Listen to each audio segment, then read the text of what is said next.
How to place a sale order in PRIMEXBT. Are you guys facing issue to place a sale order on PRIMEXBT website? If that's so, then this video might help you out. Without further ado, let's dive into the video. First of all, open Chrome on a laptop or mobile devices. Once you open the Chrome, search for PRIMEXBT website. As soon as you enter the PRIMEXBT website, log in into your account with your registered email and password. As soon as you get logged in, you will be forwarded to this section where you will be able to see a chart. Now, if you want to place a sale order, look at the right side of the screen where you can see this trading panel. Just simply click on sale order. Before you click on sale order, select your lot size or unit size. Once you select the lot size, just simply click on sale order.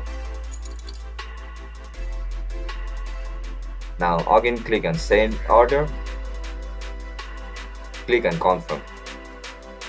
And that's it, guys. So as you guys can see, our order has been filled. If you guys found this video helpful, don't forget to like, share and subscribe to our channel. I'll catch you up in the next one. Bye bye.